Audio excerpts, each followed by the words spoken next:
Գերմանիայի շտադե քաղաքում երիտասարդական կենտրոնի մոտ տեղի ունեցած հրաձգության հետևանքով 6 մարդ է զոհվել, եւս մի քանիսը վիրավորվել։ Ոստիկանության տվյալներով զոհվածները կենտրոնի աշխատակիցներ էին՝ 4 կին եւ 2 տղամարդ։ Իրավապահները ձերբակալել են 2 անձի, որոնցից մեկը ենթադրյալ հրաձիգն է։ Նախնական տվյալներով 45-ամյա կասկածյալը երեխայի խնամակալության հարցում տարաձայնություններ է ունեցել իր 3 ամսական դստեր մոր հետ, եւ հենց այդ վեճն էլ ըստ քննության դարձել է հարձակման պատճառը։ Ոստիկանությունը հայտարարել է, որ դեպքը քաղաքական դրդապատճառ չի ունեցել։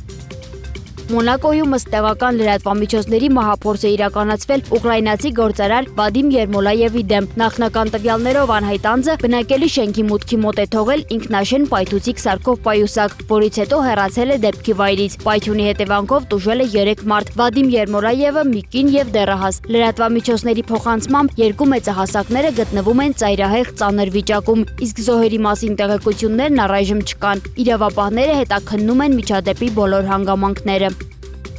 Վենեսուելայում տեղի ունեցած երկրաշարժի հետևանքով զոհերի թիվը հասել է 1719-ի, ավելի քան 5000 մարդ վիրավորվել է։ Այս մասին հայտնել է երկրի ազգային ժողովի նախագահ Խորխե Ռոդրիգեսը։ Փրկարարական եւ որոնողական աշխատանքները շարունակվում են, իսկ իշխանությունները շարունակում են գնահատել աղետի հետևանքները։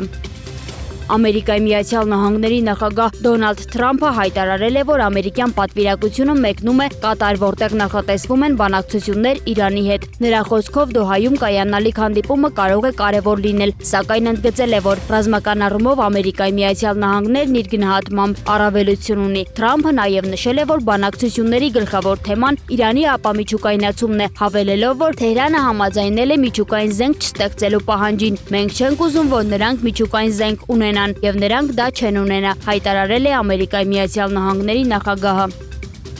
Իսրայելի պաշտպանության բանակը հայտարարել է, որ ի պատասխան հրադադարի համաձայնագրի խախտումների հարվածներ է հասցրել հարավային Լիբանանում Հեզբոլլահի 3 հրամանատարական կենտրոնների։ Իսրայելական կողմի տվյալներով թիրախները կապված էին շարժման ռազմական գործունեության հետ։ Հեզբոլլահը հարվածների վերաբերյալ առայժմ պաշտոնական մեկնաբանություն չի ներկայացրել։